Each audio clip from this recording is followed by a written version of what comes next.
Thanks for tuning in to celebrate International Women's Day 2019 with 360 Insights.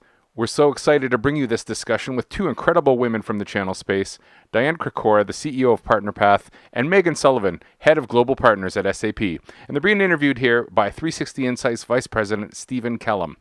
We did have some issues with the audio very early in the program, but luckily they were resolved quickly, and we're happy to share this inspiring recording with you here. Please enjoy. I would say I think Diane's trailblazing the world for women, by being kind of who she is and being the CEO and what she can do. On my side, I'm trailblazing for women kind of in the corporate environment and, bringing up the next generation and giving lots of opportunities to management. And again, I'm lucky to do that with a company that really supports and champions women. So maybe we actually just dive into a little bit of the career path. And maybe Diane, if you can talk about how you ended up as an entrepreneur, right? And some of those challenges you went through. And by the way, folks, Diane really is the entrepreneur side. Obviously, we talked about that. But you also had some corporate too, right? So a little bit of mix of both. I was in corporate until 20 years ago and then decided I wanted not more balance, more variety. I think one of the challenges that I was having in corporate America is I was starting to look like a job hopper. I changed jobs every year and a half because I was in technology. I liked different technologies, different people, different challenges. They were always kind of in channels or channel sales or marketing or channel marketing or somewhere in that discourse. But I was changing jobs a lot and realized that just a corporate path wasn't going to be for me, and because I just liked the variety too much. So I started, it was called Amazon Consulting. There's a little bookseller. Funny, how do you ran into a challenge on that? Actually, when I first met you, it was Amazon. Was it? Yeah, there was this little bookseller in the Pacific Northwest, so we changed the name about 10 years ago. But Amazon, I am 6'1", right? I mean, I keep telling Meaghan, sit up straight. And so there was some of that bold. We were trying to be bold, aggressive, outgoing, female, changing the world around one person at a time, right? I was more concerned about the lives I was changing for the people that worked with me, more so than the channel work that I was doing. Maybe I shouldn't say that out loud. But that's what makes your company awesome. But you did a great job on the chat, so we'll both say you did a great job on that and continue to do so, so no worries. Yeah, so I was early 30s, not to age myself, and decided I wanted to do something else, and I was really nervous about being an entrepreneur, but I've always had a fear of being a bag lady. Wow, that's a little too much. But always really worried that I was not going to measure up, not worthy, not going to make it. So I was always afraid I was going to be a bag lady. And my dad and my awesome father said, "We got this. You go do it, and I promise you, you will not be a bag lady." I had 3 months of living expenses when I started this thing. And I quit my job, and before I gave 2 weeks notice, before my 2 weeks were up, I had my first gig. So I never had to rely on Dad, but he was really awesome as a backstop. It's amazing. So if you could give any sort of advice, a couple things that people should look maybe within themselves, or how can you guide future entrepreneurs? If somebody wants to be an entrepreneur, well, I would first say know what you're really good at. People hire specialists, not generalists, right? I had to be really good at channels, not marketing. I didn't go in the general marketing or the general sales. I really tried to pick a specific niche. So pick that niche, and then just know what you can afford, and or how long you have to kind of start the business. I had 3 months. I knew I was going to give it 2 months, and if I couldn't get enough to pay my living expenses by then, I knew I had a month to go find a job. And I knew I could find one in channels at some point, right? So and here you are 20 years later. Here I am 20 years later, sitting in your beautiful offices. I know, this is not bad. It's not bad, is it? Well, did the fear help? I listened to you say, I was afraid of being a bag lady, but if you look at who are the Still most, am. Well, and actually, I think that's a really valid Makes you point. agree. There's a reason. every day. There's a reason I'm bringing that up, right? Because the most successful entrepreneurs are driven by something, right? And a lot of times it is to overcome a fear that they've had, and a lot of times that never goes away, and that tends to make people stay successful, not just a one-time deal, but over periods of time, right? Yeah, there's nothing quite like, a motivator to get you out of bed in the morning when, go pay the mortgage, right? I will say this, is we come across in our organization, we come across the corporate side, obviously a lot of people, we come across a lot of entrepreneurs. I will say this, many of the entrepreneurs that we run into are so on top of it on not bleeding, but even cutting edge, demand generation, digital marketing. It's like their lives depended on it. Meaghan taught me everything I know. But it's funny. I was talking to somebody about this the other day, and they said their lives do depend on it. Right? There is that fear factor that there's no. You had a net, right? A lot of people don't even have a net. I had a backstop. You had a backstop. I had a backstop. I had,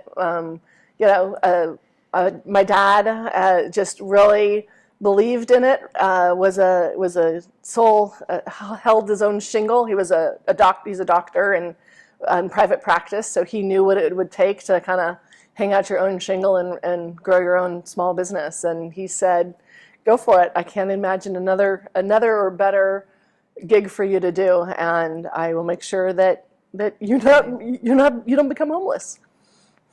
No, and I think it's great, and I think we need to encourage risk takers in the entrepreneurial side. I'm going to talk about, you need risk takers in the corporate world too, for sure, right? But I think in my heart of hearts, if I have any regrets, I look back over my past 30 years, is I ran three businesses when I was in college, and I went, oh my gosh, that's got to be the biggest headache in the world. I can't wait to go to do a corporate job, have a company car, and all this sort of stuff. And I tell my kids, once they're back out of school, nothing against our CEO, love you, Jason Atkins. Once my kids are out of school, I want to run my own business too, right? And I wish I'd pushed a little harder on that 30 years ago. Yeah, it's not for, we were talking earlier, it's not for everybody. It definitely takes a intestinal fortitude to be able to find your mortgage every month. Mm-hmm. Yeah, absolutely.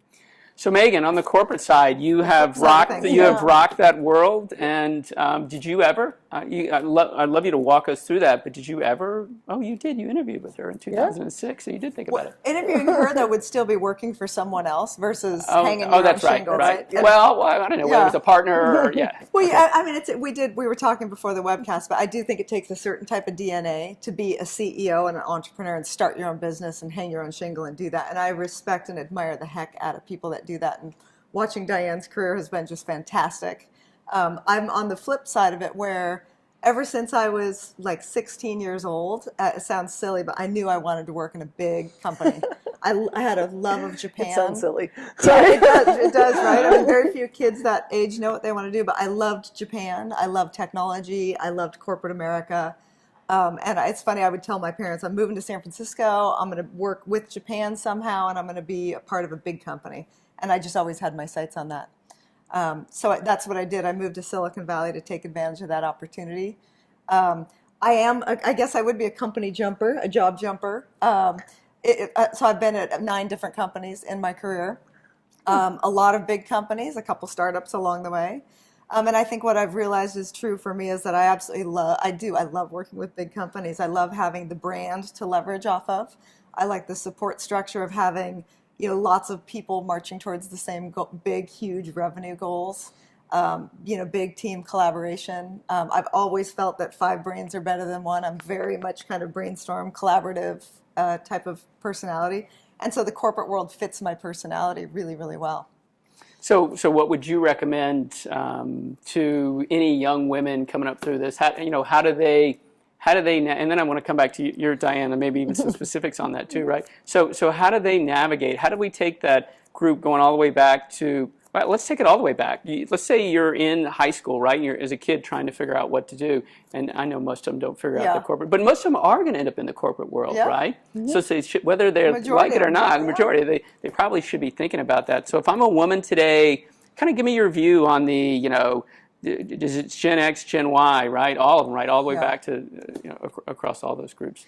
I think the most important thing, and I tell my girls this too, is study abroad. I don't care where you go, but as part of your college, junior year, more than that, whatever, pick a country and go. Submerge yourself, learn the language, and just kind of see what's out there. I think in high school, we don't really know what's out there. They have those college and career choices where you kind of take multiple choice to see what you're going to be when you grow up. Yeah, they didn't tell me this. They They didn't tell me this. Now I got a question. Is that because that adds value? Because, by the way, I think there's a practical side to that, right? Yes. If you can speak Japanese, Chinese, there's huge practicality in that, right? Yes. But then there's the individual's growth as a person to understand both of them. a It's the horizon, experience, right? yeah. Absolutely, and seeing how the other parts of the world work and operate, and moving away from home and living in a very strange foreign place and figuring it out. I mean, the growth thing is probably the biggest thing of all, but it's just seeing a different perspective, I think, is number one. Number two, for me, I was very big on working with a company that had international tentacles, right? One of the greatest gifts I've been given throughout my career, no matter what company I work for, is the ability to travel internationally. I have seen the world on a company dime, which is fantastic, like amazing, right? It's just what a great opportunity. That or marry a pilot. Yes, which Okay, is the all right, route we she got- took. Exactly. Oh, that's perfect. But I think too, being in, when you start young in your career, so say we're talking about the up and comers and the early talent is what we call them here at SAP. But when you're an early talent at a company, at a big company such as this, and I worked at HP and Motorola and Veritas and a bunch of other quantum big companies, but there are so many different groups and organizations and divisions, and you can easily move your way around the company and almost have a career within one company by moving different departments, of which I did in several of those companies. So I look back at, 9 companies. I've probably had like 25 careers within the 9 companies and kind of worked my way through. But it's a great way to kind of learn the business and learn different aspects and kind of pick which department you like. And I tell a lot of the early talents that work with me now, they're like, well, what should I do? And what do I want to do in the next 5 years? And I say, you have to really know what your passion is. What do you wake up and just love to do? So she loves to pay her mortgage and work towards that. For me, I love channels. Channels, I sold channels. And 20 then they years help you later. pay your mortgage. You work towards that, yeah. Yeah. 30 years later, Yeah. all in channels. Oh my Yeah, gosh, you that's do a what you question we'll love, save though. for later. Do you actually love channels? I do. Right. I really do. Okay. I can talk about it all day long. Do you really? Do I love you? something different. So my favorite thing in my career, and I'm still doing it now, I love putting people together and putting companies together. Mm-hmm. So it can be a technical alliance, it can be a strategic alliance, business development channels, it can be kind of in a broader spectrum. Take my technology and company, take somebody else's technology and company, and how do you take it to market together? My favorite thing. Super connector. Love it. Well, I mean, and I think that, that's alliances, right? And Yeah. and I'm curious. We can talk about that later too. How much is that a big part of your role? A lot. That's a great, Yeah. and I think that's a great opportunity that I see growing more and more in the channel, direct or in the channel, right? As things getting more complex, I think that's a great opportunity for people, women, and anybody Yeah, to go yeah. down, right? No, very cool. So do you really love the channel? Yeah, I love connecting people to ideas and to places. So I went on this, it's called an adventure. I took 3 weeks off and went to Africa with a group and found my purpose and calling. And that came out to be that I connect people.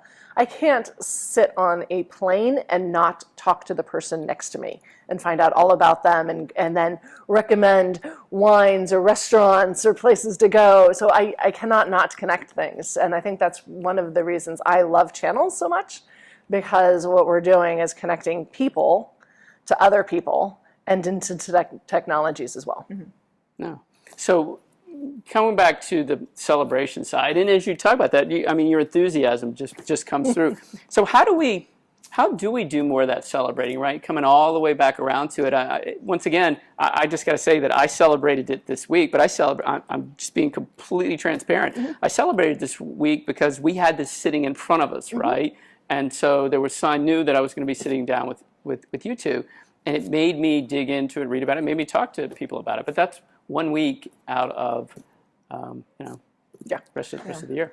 Well, as a salesperson, I find little ways to celebrate, right? And kind of celebrate wins, celebrate a sunny day, right? As I mentioned as we started, right, I don't think that, and one of the things that we were talking about before kind of we got on camera was one of the challenges with being an entrepreneur is that you have to be ready to hear no a lot, right? One of the things that happens as an entrepreneur is you get a lot of rejection.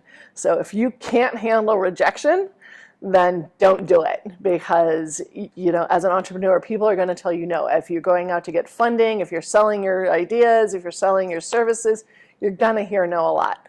I think that's one big difference between an entrepreneur and a gun for hire, that you don't necessarily get no 7 times a day. I convince them how to say yes. Oh, come on. You don't get no's 7 times a day. I'm sure you get no's as well, too. But you, so you're both politicians. Well, you end up being a politician, and I'm saying in a good way, isn't that right? That people are going to say no as well, but it's just a larger audience you're trying to, you don't want to say manipulate, right? You guide people to collaborate. Influence. Oh, okay. Influence. I like influence so much better on that, right? But you're still in the core of cores, working around those. Yes. Yeah, that's true. Yep. So let me ask you this: when you guys get together, let's just say there's no cameras here, right? Nobody's here, right? Here's my glass of wine. Yeah, I know. We should have had a glass of wine. We're holding hands. What do you guys talk about when you guys get together and you talk about the challenges that went? And by the way, we could talk about all kinds of stuff, but this is about International Women's Day, right? What do you guys? Channels all the time, don't we? That's all we talk about is channels. Demand generation. Yes. Digital transformation. Digital transformation. Cloud, more cloud. Buyer's journey. You sit down and talk about the buyer's journey. The partner journey. Exactly. Yeah, that's what we talk about, Steven. No, in all seriousness. I don't think so. No, here's the good news. We actually do talk about all that stuff. Seriously. Yes, we do. But, some of my favorite times with Diane have been with other amazing women around us, whether it's in a round table or, wine night and carving pumpkins at Diane's house or whatever the case may be. Wine, women, and knives. Let me just say, bad combination. Happy Halloween. But there is a wonderful conversation to be had when you get a lot of women in the same room together talking about just life. We don't all sit around and talk about how you're going to negotiate your next salary. And, it's just life. Women have lots of, life transitions going on. And men do too, for that matter. But, to answer your question also, like how do I celebrate women at work? I celebrate women at work by supporting them in whatever they need to do. We've been through a lot I've been at SAP now for almost 7 years. We've been through a lot together as a team. We've had births, we've had deaths, we've had divorces, we've had marriages, just a lot. And so whatever we can do to support, women and men for that matter through that I am all in. And I do have to say, I know we celebrate women. I do want to put out there, I've got a lot of extraordinary men on my team that are amazing fathers and husbands and uncles and dads and brothers and sons. And they do, they make same sacrifices too to be with their families and to be excellent fathers like yourself and to be involved in their community. And they need the support too. So I'm absolutely all for women. Absolutely, today is wonderful. But I also like to celebrate the extraordinary things that the men and doing support to their families and wanting, that kind of life for themselves. I'm all in on that too. Well, in essence, we need the men to support. You could have an International Women's Day and celebrate it. If the men aren't plugged into it, I think we miss something out of that, right? I get women celebrating. It's women celebrating achievements. I don't think it says women celebrating women's achievements. It's us celebrating women's achievements, right? Mm-hmm. Isn't that what it's supposed to be? Yep. At least the way I look at it. I also think it's very unique. You guys say things like, we get together with these women, the executives, and do this. I think the world you live in here in Silicon Valley, from what I see out there, is somewhat unique on that, both from the fact that you have these women who come together to bond and to celebrate and to talk about what to do, but that you actually have it in these groups that men don't generally do a lot of that. Not only do men not do it, but I don't even think women do it as much as they should outside of Silicon Valley. Sorry, I was going to get to my point at some point, but I was trying to figure out how to make that articulate. Do you want an invitation? Is that what you're trying to get? He wants to come to GNL. He wants to come to GNL. No, actually, I don't want to be in that. I don't want to be in that, right? I think there's power in genders getting together and sharing their issues. But I do think there's challenges if we don't take those and we don't broaden and open them up. But us coming together, there's times I'm actually really blessed. I have a group of men, very, very strong men, mentors and people I mentor, that we get together on a regular basis. And my wife is the most grateful of all of that, right? Because it just makes me a better man. But I think that's lacking in a lot of places. I was going to say that's very unique. I mean, I know a lot of women that get together in women's group and reading groups or mahjong or whatever they're playing, but bunko. But I don't see a lot of men getting together as in groups just to kind of hang out and chat and have dinner and some wine, right? Yeah. 15-year-old McAllen just helps so much on the men's side of that, right? No, and I say that. It probably helps on the women's side too, right? 15-year-old McAllen helps anywhere, right? But it definitely is something that I think I want to encourage the men that I know and that I mentor. And so both of you are plugged into those groups. How do we get more women doing that? Is that easy to get into? Sorry, I've got so many questions on that because I don't get to go, right? Yeah, in that group. Is that like, you say that, but is it really easy? This is great. I think it came from that If I Bought a Zoo, or I can't remember what the movie was called, but my daughter, when she was like 11 years old, she said, "Mom, you just need to get 20 seconds of courage." And I didn't know where this came from, but she'd translated it in her own way. I said, "What do you mean?" And she said, she was going to a new school, and she said, "I'm going to walk up on the playground and just ask that girl to be my friend. And it's going to take 20 seconds of courage. And if she says no, well, it was only 20 seconds. And so I took that into the corporate world, and it's like, you know what?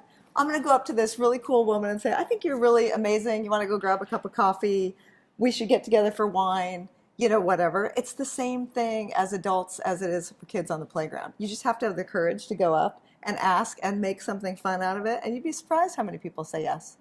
I agree. Yeah, and I also, one of the things I love about the channel is look, we're multi-billion-dollar companies, so you're happy. Multiple million-dollar companies that are doing their own thing, so you're happy. But we have this ability here in this channel that it's still a pretty small world. With multi-billion-dollar companies, but then a small world, in that the idea is that we can get together as small groups and mentorship for leadership across everything, right? The happy wife, happy life. Okay, I've lived by that, and it's worked out really well for me. But I think happy life, happy employee, right? Absolutely. So I think one of probably the coolest things, once again, I don't get to go to them, but one of the coolest things I would think about in your group is this commonality of, you're not facing these challenges on a daily basis and all the things you guys talk about alone. We do have roundtables on a business network as well, and Diane has championed what we call the Channel Trailblazers group. Is that women? That's women men only? and women. It's men and women. And they're executives from across, lots of different, we get together, every 6 months? Twice a year, every 6 months. Have extraordinary conversations. 15 channel executives in a room. Meaghan often hosts us because we need a place like this beautiful place to sit and chat. And we throw some topics out there. The goal is, men and women, the goal is to say, in channels, how do we get these 15 together, put the problems that we're all facing on the table together and solve it once in the room for all 15 rather than each 15 out solving it in their businesses, so that we get some better leverage out of, how are you doing compensation? How are you doing demand generation? And being able to kind of share and grow that as a business as well. And an external perspective. You get small companies in the room, large companies, startups, whatever. But, I tell my employees too, back to the mentorship and to your question about does it only happen in Silicon Valley? It doesn't matter where you live. You can live in Iowa, you can live in Singapore, you can live in Dallas, in Paris. You can create your own networks within the communities you live in. Find people with common interests, whether it be, channel or, women in business or just your neighborhood or whatever. Put together a group. If you throw out a fun venue, like everyone bring a bottle of wine, show up at this restaurant. You don't even have to host it in your house for that matter. Everyone pay your own way. I mean, it doesn't have to be a really hard, big production. I think anyone can throw together a round table and just have the consistency and the, to keep pulling it together every 6 months. And Diane's done a great job. I think we're on like year 7. Seven. And it's the same group of people, and it's been awesome. I think the hardest part out of that is when you pull a group together, any group together, is how do you as an individual show up and be open, vulnerable, and authentic, right? No group works if you're not going to share, right? In GNO, if I don't say, I'm afraid of being a bag lady, then all my girlfriends can rally around and going, me too, or that's the craziest thing I've ever heard. But until you can be open and authentic in that and vulnerable, then the group doesn't really kind of come. You can't really participate as much. And I think that's also true of our Trailblazers. I think so too. Absolutely. I sit in. My competitors are sitting in the room. They are. Salesforce is there. Google's there. Cisco's there. VMware, and we will all get pretty open and talk about, God, here's the challenges I'm having with this particular program, or this set of partners, or this set of customers, or this pricing, and we get. It's what goes on in the room stays in the room, and we've built this trust with each other, and Diane's done a great job kind of laying the foundation and giving us the empowerment to do that. I learn more from my peers externally than I do probably from anywhere, and it's probably brought the best and most creative things into my business. It's just kind of leveraging and listening and building and collaborating, and it's fun. It's a gift. I think it's a gift. Yeah. Thank you. But it's at Happy Women's Day. Yeah, thank you. we celebrate. We are celebrating. I love it. But, okay, guys, this is what I deal with before camera and after camera. I want to let you guys know. So I love it, but what I generally see is that at a high level. Now, my question is, there's multiple levels, right? There's the strategic level, and I think that's a lot of what you're talking about.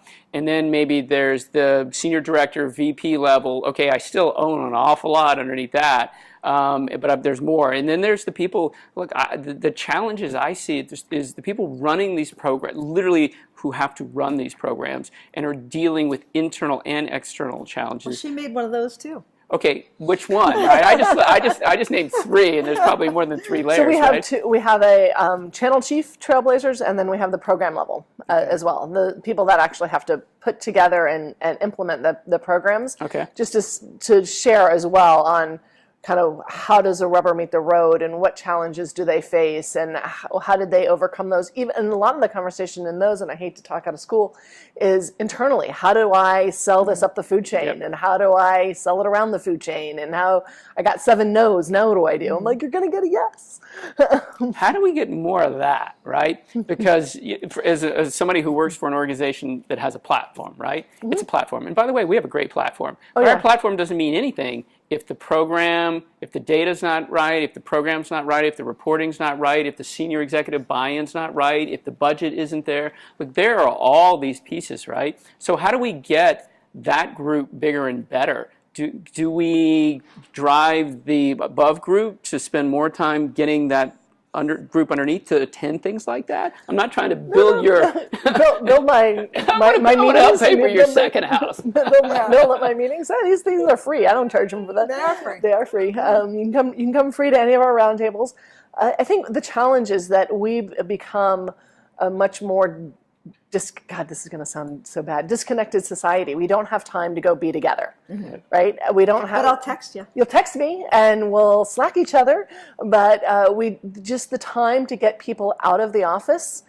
It's hard. I put these meetings out 6 months ahead of time, just to get it on everybody's calendar. And then even the day before, I get 3 people that bail out the last minute, which we know, right? Stuff happens. But I think it's somewhere around how do we make. I hate to be more too touchy-feely. How do we make more time to spend together connecting and brainstorming rather than behind our computers slapping out emails and doing? Yeah. Yeah, I used to belong to something called a Vistage group, right, Yeah, for me too. executives, and it was wonderful. I was in Vistage for 9 years. Oh my gosh, I used to complain about it because it was a day out of every month, right? 9 years. But for running a business and having peers sitting right next to you that were going through those things, after about 4 months of it, I went, oh my gosh, this is. I couldn't. I don't know how I could have paid for that knowledge gain, right? I think it's a good trend in general, though. We talk about it a lot as a team, kind of the email, sitting behind your desk, never getting out of your office. We need to make more time in general for our people and people as individuals to take care of ourselves, Personally, but also professionally. And I tell my people all the time, go sign up for a conference. Log off of email on Friday and just spend the day, walking around the office and talking to people. Invite somebody to lunch. Show up at a conference. Show up anywhere. Just show up and be there and be present. Put your phone away.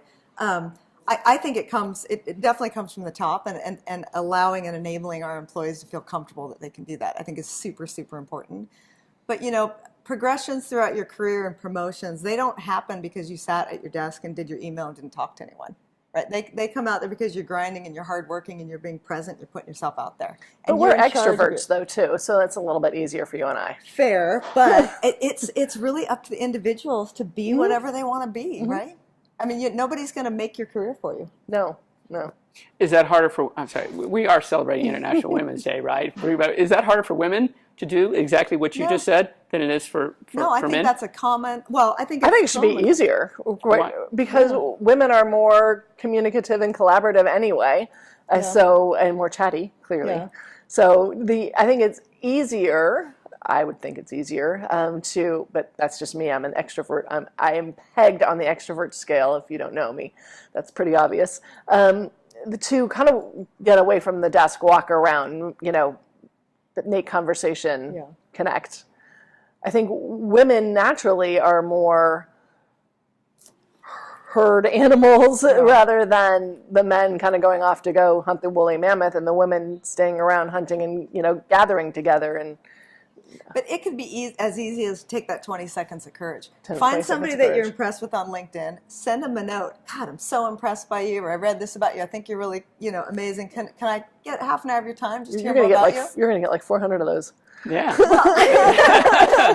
I think, I think I tried to do something. I started about 6-7 years ago where I reach out and just look for interesting people, and I get 20 seconds of courage and just say, I'd love to get to know you better. Tell me a little bit more about yourself and why you do what you do, and find a mentor and be a mentor, right? Exactly. Do both sides of that.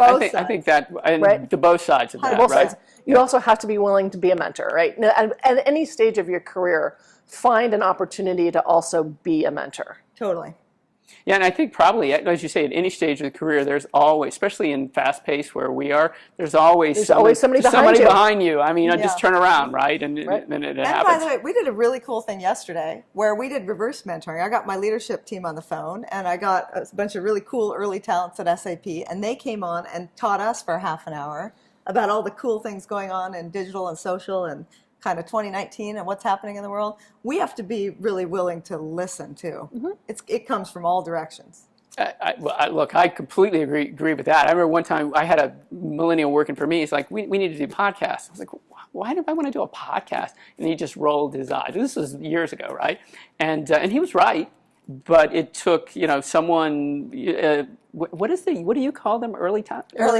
Okay, is that an SAP thing, or that's an SAP thing? I love it. I'm stealing it. I'm actually going. I'm so stealing that. Yeah. How do I take that one? Millennials now. We've got this is the first time in history we have 5 generations working in the workplace. Just a little tidbit I think is fascinating. Yep. And so we can no longer categorize millennial. We talk a lot about millennials. They were the most studied generation ever for lots of reasons.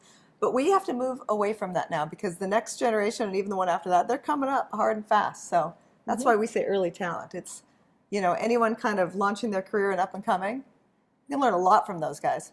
I'm curious what I see a lot more of that, right? In that it just doesn't matter. And just like we shouldn't care about whether you're a woman or man, we really shouldn't care about how old you are, right? What can Amen. What can you do, right? Get it done. And so I'm actually seeing, young and old, just they're bonding on skill sets, right? Yeah. And I think that's really, really cool. And I hope we can see more of that as well, too. Yeah. Well, ladies, it's been fun. I really appreciate you guys taking some time. I think you guys are going to get a lot of inquiries. They're going to want to join our girls after night. This. Girls' night, my house. Girls' night. You guys bring wine. A lot of invites, right? And it's free. It's free. I cook. You all bring wine.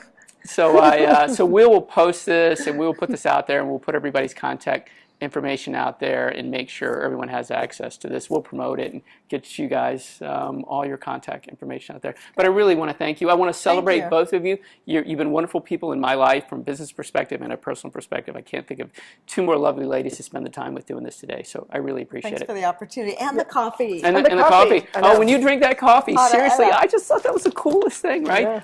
Yeah. And before we step away, do we have questions that we want yeah. to go through now, or are we good?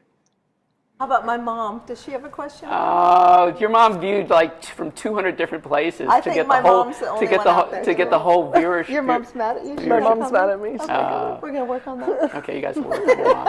So, folks, once again, thank you for joining us. They're going to work on their moms. We'll get this all straightened out. If you're a woman, have a wonderful day today. If you're a man, Support a woman. Yeah, well, that's what I was going to say, right? I was going to say love on them, but support them, whatever. We have a question. Do We have a the whole question. thing. Oh, we have a question. So, Sure. what are some of the key Women Channel events? I would love to participate. Oh, great. That's a good question. Women channel events? Oh, so I know some Women of in the these. channel. I don't Yeah, ever get yes. invited to them. But, Oh yeah, there's Go women ahead. in the There's channel. a lot of them. So like one of the best ones out there is the one that Rod Bapty does, Women in right? the So Channel. his Women in the Channel. It's on May 14th. It is. In Carlsbad. In Carlsbad. I'll be there. It was there. the funniest thing. So this was 2 years ago. I'm reading the agenda before his event. And I'm reading this really cool agenda. And I looked at everything. In this specific agenda for this meeting, and I wasn't paying attention to what the meeting was, it was fabulous, right? It had these really meaty subjects. And I was going, oh, sign me up for this one. And then I see this big Women in the Channel thing, right? You're speaking, aren't you? I am. And yeah. he didn't let me in. So let's answer the question quickly, Right. though. So the Bapty conference is great. There's a whole Women's Day, I believe, on March 14th. March If I've 14th. got or May, excuse me, May. May down at 14th, Carlsbad. Carlsbad, Weston Yeah. Carlsbad. And there is CRN does amazing Women in the Channel, both West Coast and East Coast. So they've got one for women. You can sign up and go to that. And if you don't have one locally, create one. I mean, this is a great opportunity to reach out, find out who your peers are in your, your neighborhood. Book a conference room, bag lunch, create your own events. 20 seconds courage. Let's do this. Yeah, and my point is the content was fabulous. Yeah. That whole long story Yeah. was around. You still want to come, don't you? I still want to come. Maybe not. So I sat outside and had my double espresso and just sat in a chair outside and waited for the women to come out. Whatever. It all worked Story of your life. out. Maybe we should end it on that point. Thank you very much. Once We love again, Steven. everybody have a wonderful day. Thank you, Steven. Thank you.